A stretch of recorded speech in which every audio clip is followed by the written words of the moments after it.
Waouh! Hey, c'est incroyable, hein, les dons dans l'église. Hey Gaël, on ne savait pas que tu chantais comme ça.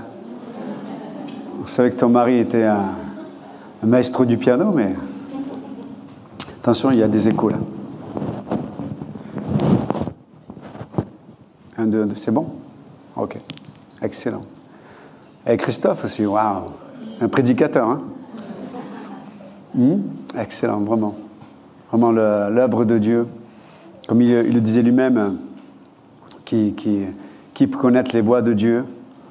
Ses voies ne sont pas nos voies et ses pensées ne sont pas nos pensées, même sur nous-mêmes d'ailleurs. On peut avoir des pensées sur qui nous sommes, mais le regard de Dieu sur qui nous sommes est différent. Et lorsqu'il y a l'humilité qui rencontre le regard de Dieu sur nos vies, on peut rentrer dans les voies de Dieu pour notre vie. Parce que ce que Dieu en réserve, ce sont ses plans, et on sait que dans la volonté de Dieu, on rencontre le caractère de Dieu, et du coup, la Bible dit que dans la volonté de Dieu, il y a ce qui est bon, agréable et parfait. Bon, agréable et parfait. Et ce matin, je voudrais remercier aussi Pasteur Ambroise et Pasteur Jean-Luc, qui ont assuré aussi pendant la semaine où on n'était pas là, qui ont fait de grands messages. Merci beaucoup, Pasteur Ambroise, Pasteur Jean-Luc. Pasteur Jean-Luc. Et vraiment, on est gâtés d'avoir tous ces hommes et ces femmes de Dieu dans l'Église. Merci, Seigneur.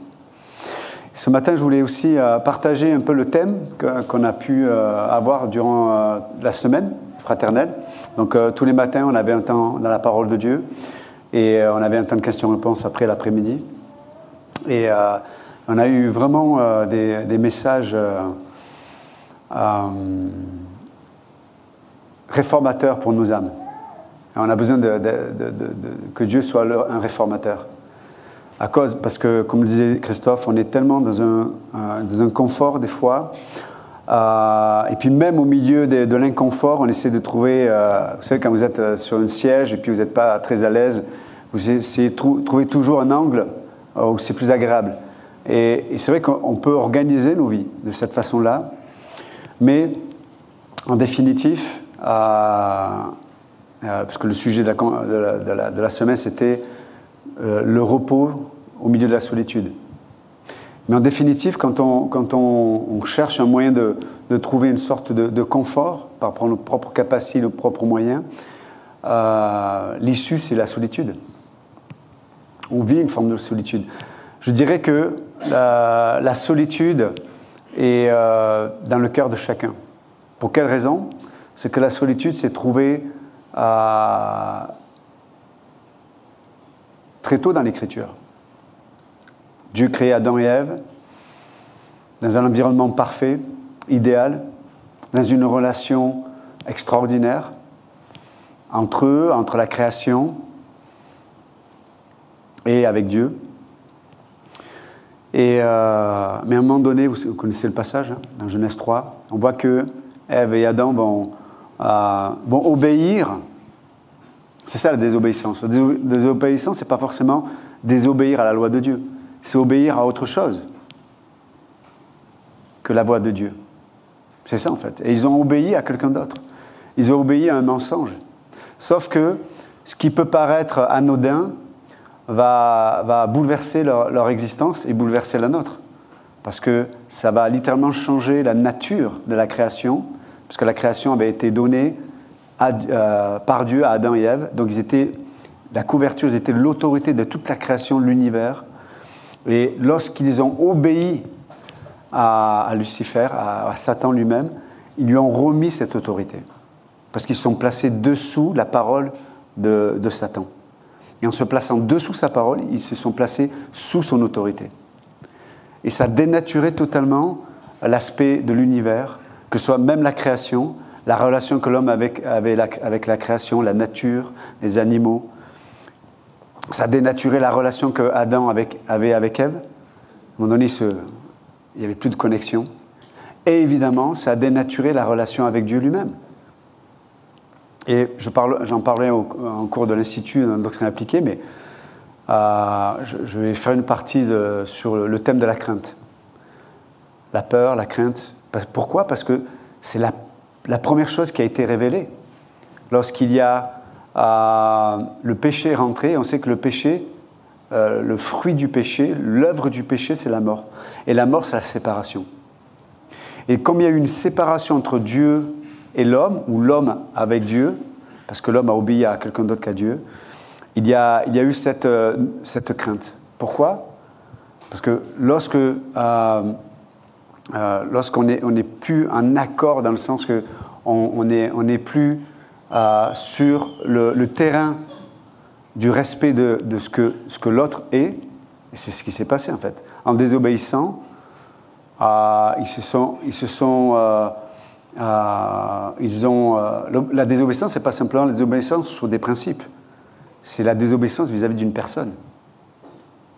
Et donc ils sont placés sur un terrain où il n'y avait plus ce respect, il n'y avait plus cette connexion, il n'y avait plus cette relation.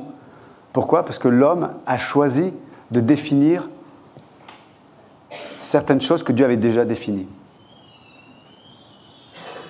Et ça a créé la solitude. Et la solitude, évidemment, ça a créé quelque chose dans le cœur, ça s'appelle le rejet. L'homme s'est senti rejeté. Et c'est dans la nature de chacun ici. Pourquoi ? À cause de la culpabilité. La culpabilité fait que dans notre homme intérieur, il y a dans l'inconscient en tout cas, il y a une réalité d'un rejet. Et on voit que toute l'humanité, tous les hommes et les femmes essaient de couvrir cette réalité de rejet en essayant d'être aimés, d'être acceptés d'une façon ou d'une autre. Et on lutte, et on se bat jour après jour. Et on essaie d'être aimé. Mais ce n'est pas aussi simple que ça. Pourquoi ? Parce qu'il y a le péché qui est rentré aussi. Il y a la mort qui agit en nous. Et donc, il y a cette réalité-là. Et donc, c'est intéressant de voir le processus qui s'est passé. Il y a eu d'abord le péché, la crainte, culpabilité, la honte, évidemment, mais le rejet qui a amené la solitude. Et c'est automatique. Hein. Qu'est-ce qu'a fait l'homme quand il a péché ? Il s'est caché. Il s'est caché. Et c'est vrai que ce matin, on va essayer de voir rapidement, mais de parler un peu de la mauvaise solitude. La solitude qui appartient à l'homme naturel. La solitude qui fait que on ne connaît pas qui nous sommes, on ne connaît pas notre identité, mais aussi, derrière ça, on ne connaît pas souvent le cœur de Dieu. Et ça fait partie de notre humanité aussi. Comme je disais tout à l'heure, c'est ancré en nous, cette solitude. Elle est ancrée en nous. Et il faut faire attention parce qu'elle va nous pousser à prendre des décisions. Elle va nous pousser peut-être à avoir certaines habitudes. Elle peut nous pousser à trouver des substituts à la relation que Dieu me propose.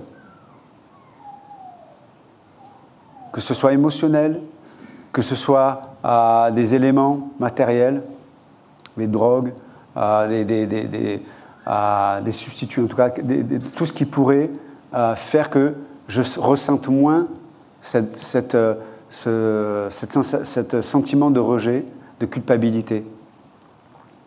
C'est pour ça que les gens prennent des substituts. Hein. Encore une fois, je parlais des drogues, je parlais de l'alcool, je peux parler de tellement de choses.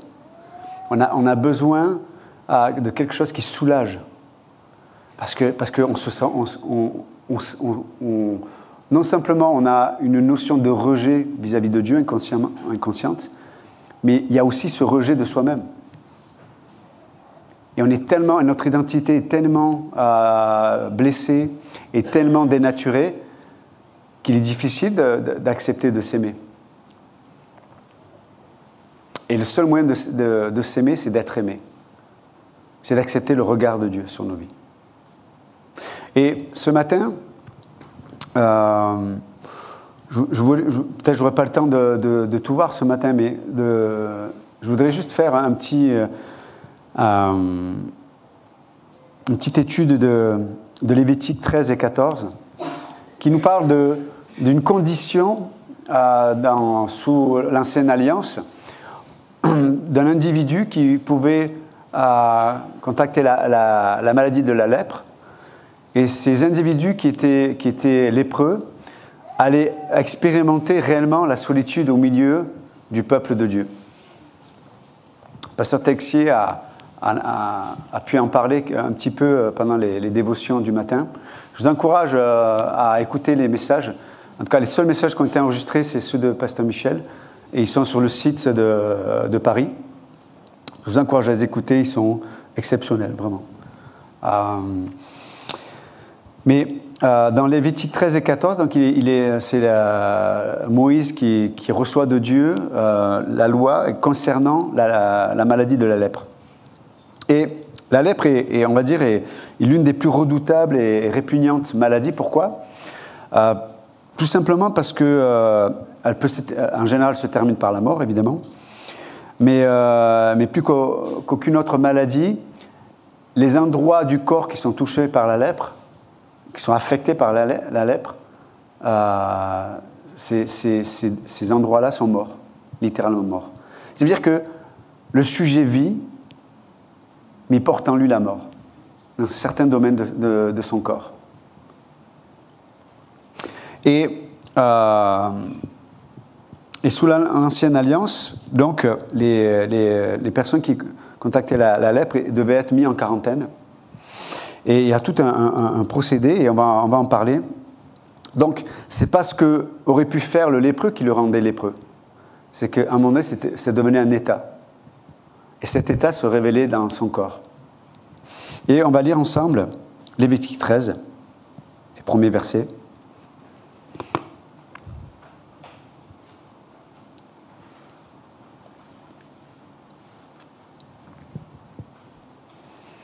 Il est dit, verset 1. L'Éternel parla à Moïse et à Aaron et dit, « Lorsqu'un homme aura sur la peau de son corps une tumeur, une dartre ou une tache blanche qui ressemblera à une plaie de lèpre sur la peau de son corps, on l'amènera au sacrificateur Aaron ou à l'un de ses fils qui sont sacrificateurs. Le sacrificateur examinera la plaie qui est sur la peau du corps. Si le poil de la plaie est devenu blanc et que la plaie paraisse plus profonde que la peau du corps, c'est une plaie de lèpre. Le sacrificateur qui aura fait l'examen déclarera cet homme impur. S'il y a sur la peau du corps une tache blanche qui ne paraisse pas plus profonde que la peau et que le poil ne soit pas devenu blanc, le sacrificateur enfermera pendant 7 jours celui qui a la plaie. Le sacrificateur l'examinera le 7e jour. Si la plaie lui paraît ne pas avoir fait de progrès et ne pas s'être étendue sur la peau, le sacrificateur l'enfermera une seconde fois pendant 7 jours.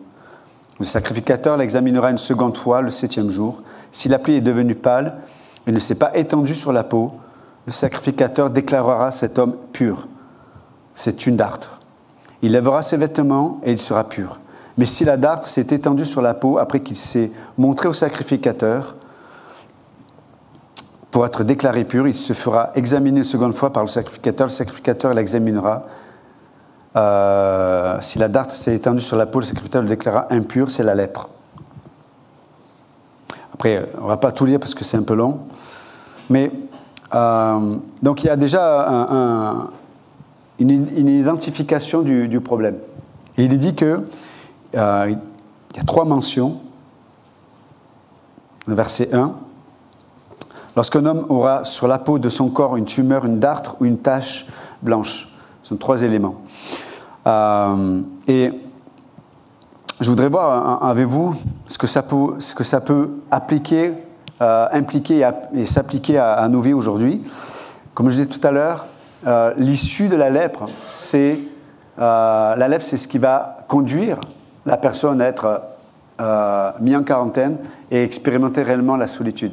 Et on verra après, peut-être pas aujourd'hui, mais on verra une autre occasion les moyens de purification qui sont extraordinaires, qui révèlent l'œuvre de Christ, la grâce incroyable de Dieu.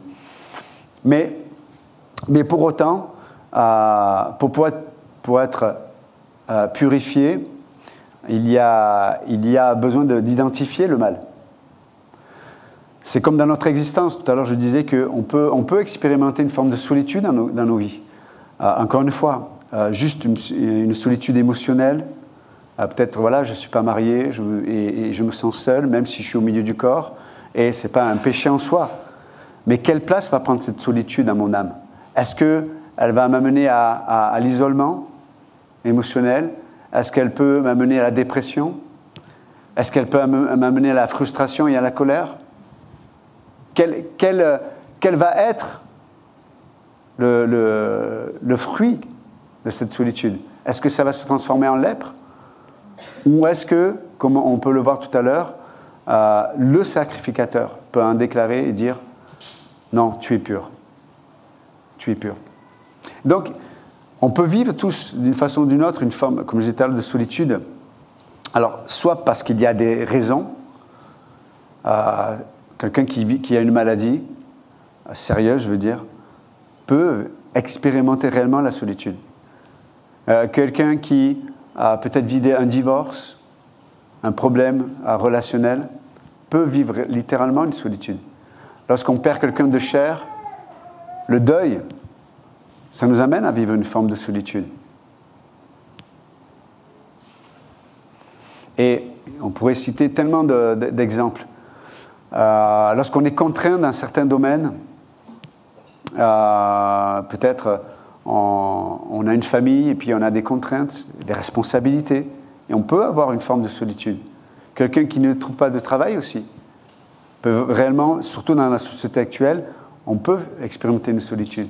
Il y a des situations qui sont difficiles, qui sont compliquées, et on peut les partager évidemment à des hommes et des femmes de Dieu, des frères et des sœurs, des amis. Ils peuvent prier pour nous. Mais n'empêche que celui ou celle qui vit la situation peut réellement se sentir seul. Et donc Dieu veut nous donner les moyens de vivre le repos au milieu de cette solitude. Dieu ne dit pas qu'il va enlever la solitude. Mais Dieu veut nous donner les moyens de trouver le repos au milieu de la solitude.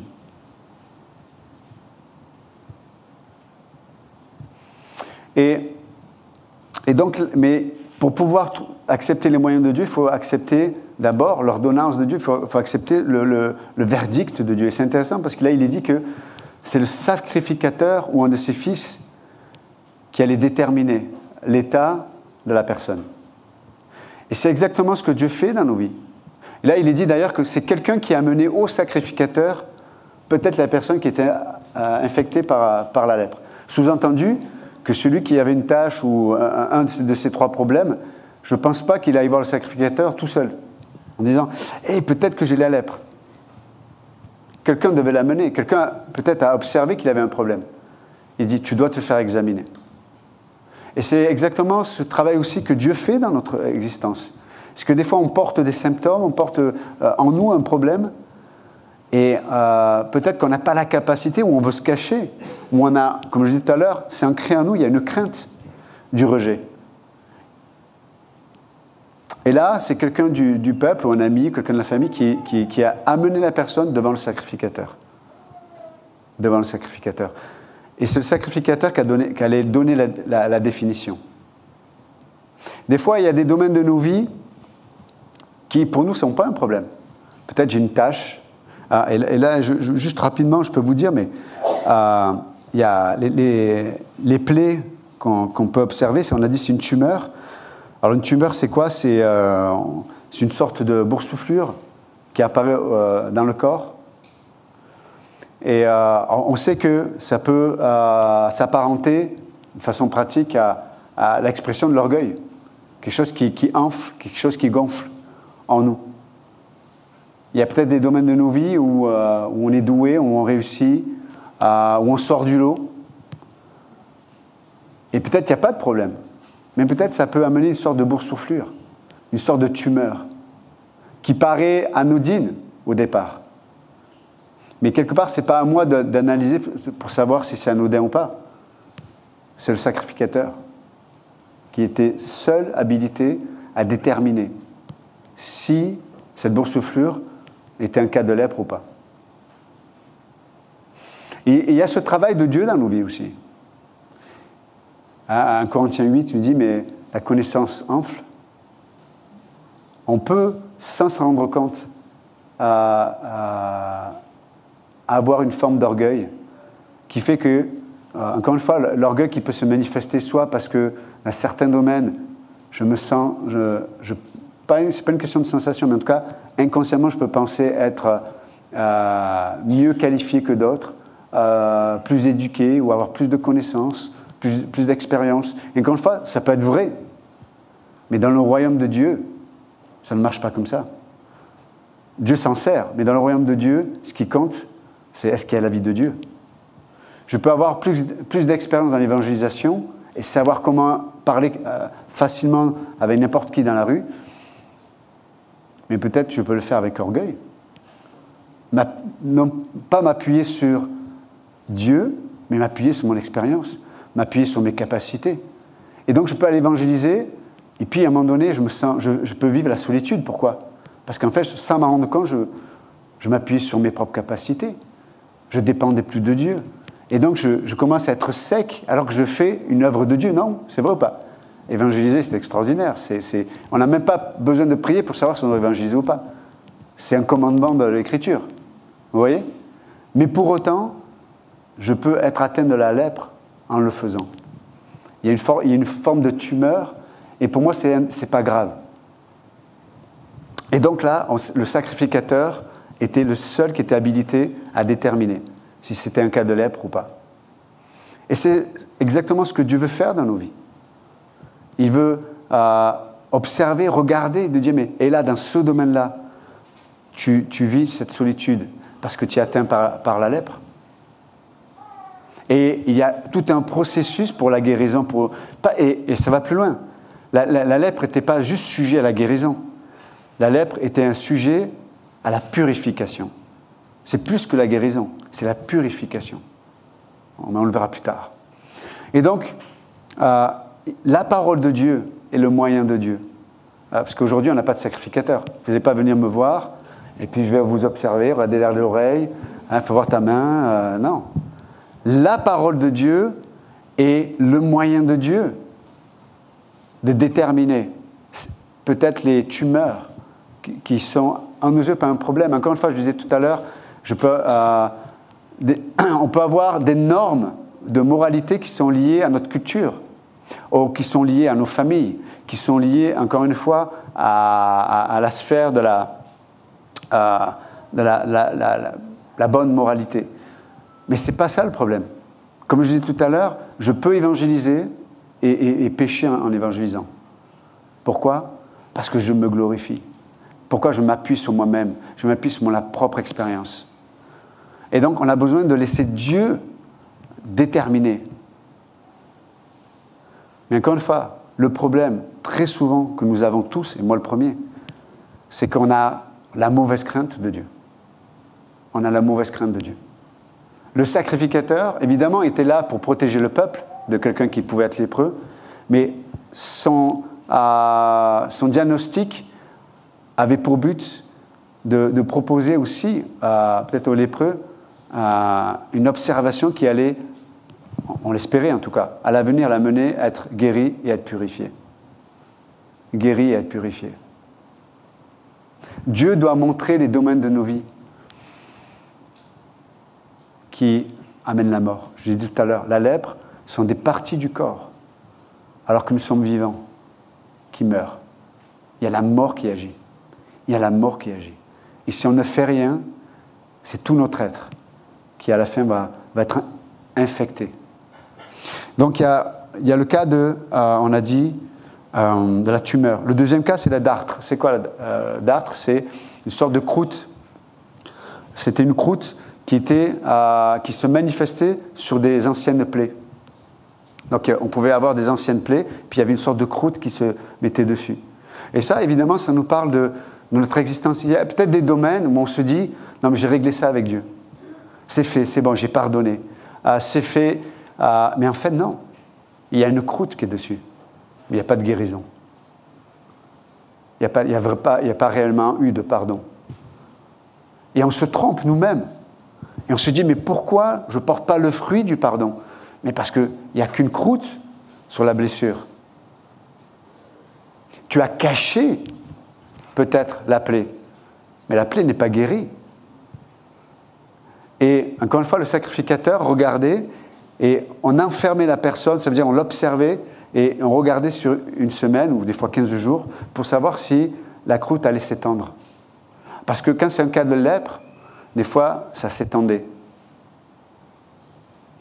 Et dans notre existence, peut-être aussi, il peut y avoir des domaines, encore une fois, où ça ne pose pas de problème. Mais en fait, il n'y a qu'une croûte. On a couvert le problème, mais il n'est pas guéri. Et c'est pour ça que vous avez des chrétiens qui vivent des cycles. Ils sont comme enfermés dans des cycles. Pourquoi ? Parce qu'ils n'ont mis qu'une croûte. Il n'y a pas eu l'opération de Dieu par la parole, il n'y a pas eu vraiment de guérison, il n'y a pas eu vraiment de conversion dans l'âme, il n'y a qu'une croûte. Mais c'est la lèpre. C'est la mort qui tue les tissus du corps humain.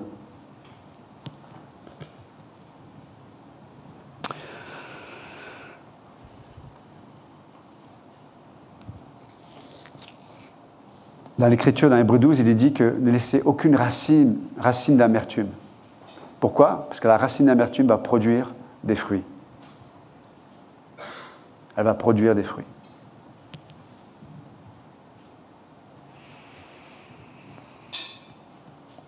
Et les fruits de l'amertume, dans Hébreux 12, il est dit que ça va venir souiller tout ton être. Ça va venir souiller tout ton être. Vous êtes avec moi ce matin ? Je vous demande une concentration, je ne suis pas là pour faire un spectacle, je suis là vraiment pour parler de la parole de Dieu. Donc je demande une concentration et un sérieux dans mon cœur en tout cas. Je ne suis pas là pour me prendre au sérieux, mais on prend au sérieux le Seigneur parce qu'il veut faire une œuvre dans les cœurs. D'accord ? Et donc il y a ce travail dans le cœur et Dieu va révéler.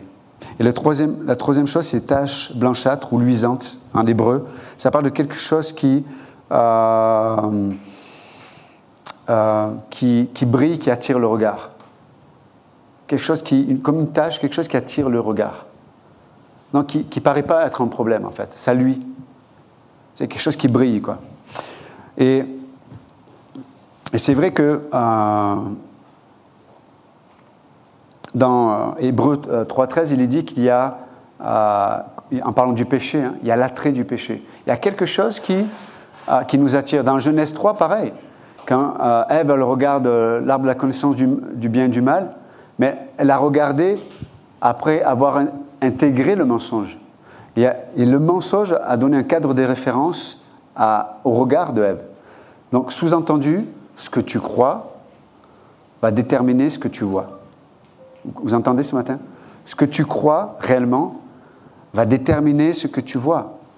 Et malheureusement, ce que nous voyons des fois révèle peut-être une forme d'incrédulité ou une forme d'ignorance ou une forme aussi de connaissance, mais qui n'est pas une conviction.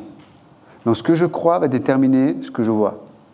Et donc elle a entendu un mensonge sur Dieu et elle regarde, et c'est intéressant parce qu'elle dit, en regardant l'arbre de la connaissance du bien et du mal, elle dit, mais cet arbre était beau, il semblait bon à manger. Vous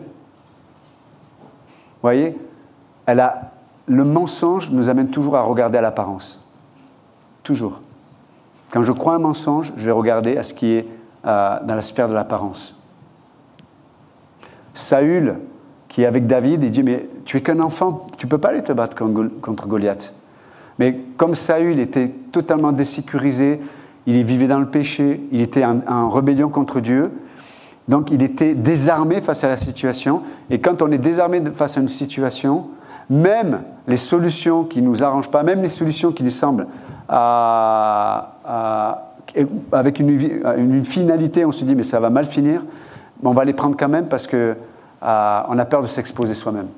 Donc le roi Saül dit, bon, tu es un enfant, tu es pas équipé, mais vas-y quand même, parce que moi j'irai pas. Moi je ne vais pas prendre le risque.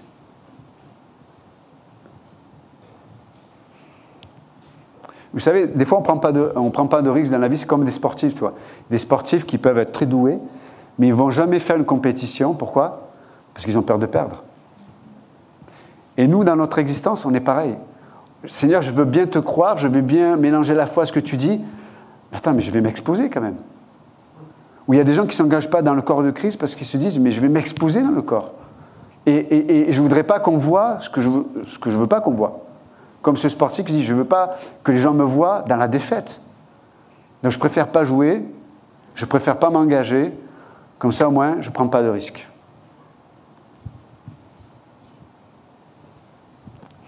Et donc là, cette tache blanchâtre, luisante, ça me parle vraiment de ce mensonge qui va nous donner une vision des réalités qui vont nous faire nous attacher aux apparences. Et vous savez, quand on est attaché aux apparences, on calcule.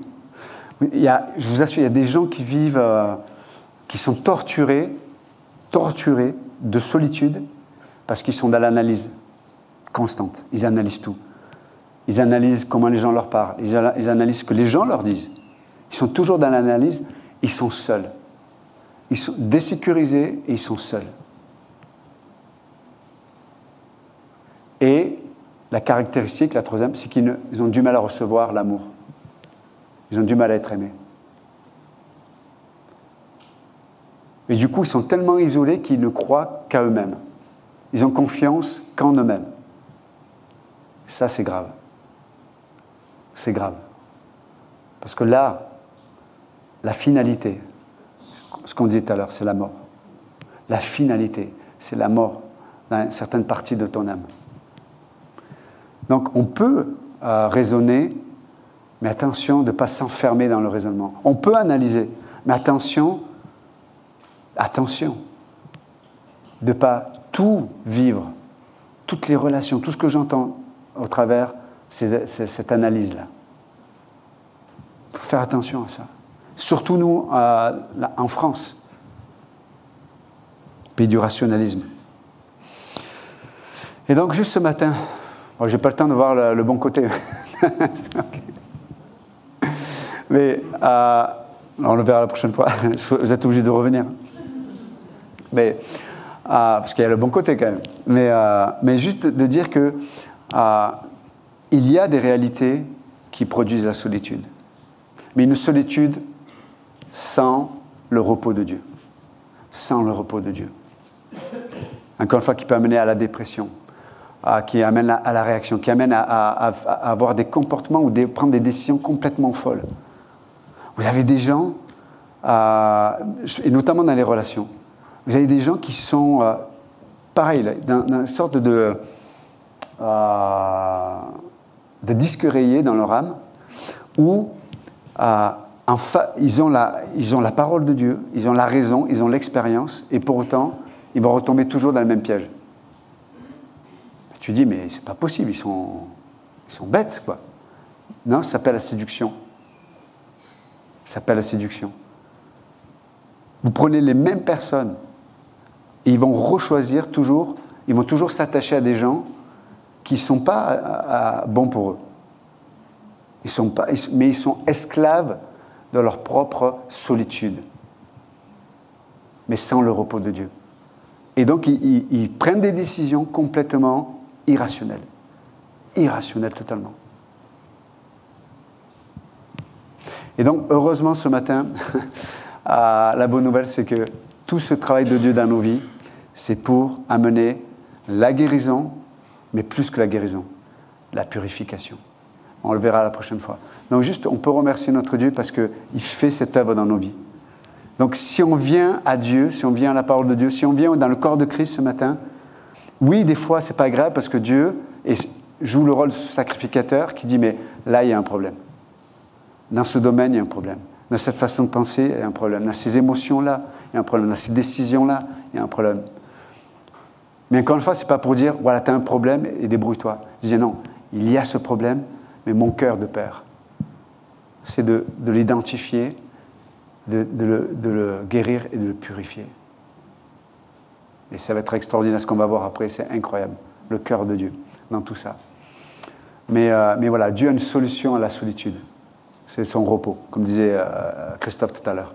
Il y a le repos de Dieu qu'on peut expérimenter de façon pratique dans la solitude, sans devenir hyper spirituel non plus, parce que l'hyper spiritualité, c'est une expression aussi de la culpabilité qu'on ne traite pas par la foi. Et donc je mets Dieu partout, à toutes les sauces, parce que ça me rassure, quoi. Ça me rassure. Et plein de religions le font, mais même chez les chrétiens. Hein, on ne peut pas parler de pétanque, on ne peut pas parler d'autres sujets. Il faut toujours amener Dieu partout, tout le temps. puisque les personnes sont totalement désécurisées. Et puis vous avez l'opposé. Il y a des gens qui, dès que tu parles de Dieu, ils sont un peu... hey, t'es en haut. Hey. Le dimanche, oui, mais là, on est lundi. Donc, on a les deux. Mais juste ce matin, vraiment, il y a un travail que Dieu va faire dans notre existence. Je pense que la série qu'on va avoir ensemble va être un moyen de Dieu de guérir et de purification, afin que nous puissions le connaître.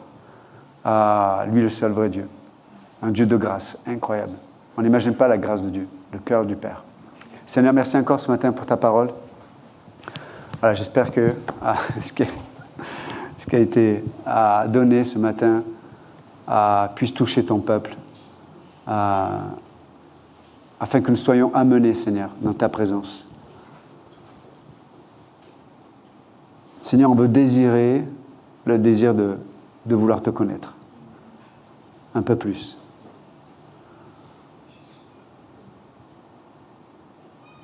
On a tellement besoin de toi, Seigneur.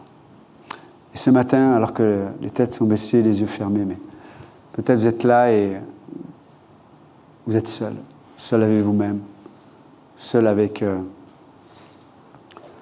cette maladie, cette lèpre de l'âme. Ce matin, vous avez un Dieu qui vous dit, mais je suis mort pour toi. Je suis mort pour te guérir. Je suis mort pour te purifier.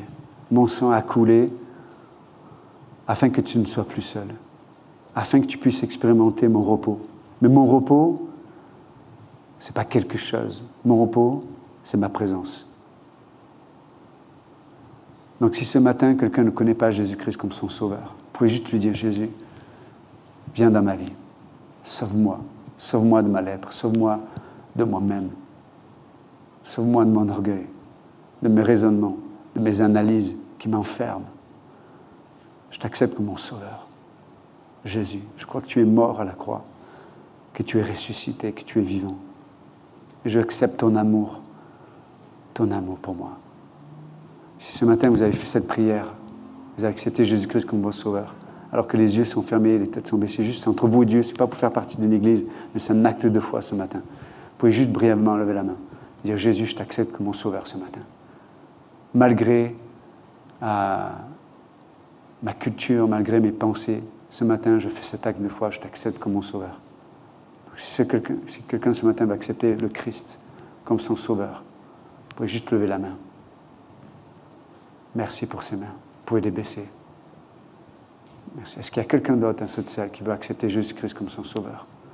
Ne sortez pas d'ici avec vous-même, mais acceptez d'être accompagné par ce Dieu qui vous aime, ce Dieu sauveur.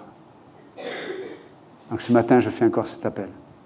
Si vous ne connaissez pas Jésus-Christ, que vous l'acceptez dans votre cœur, c'est juste entre vous et Dieu.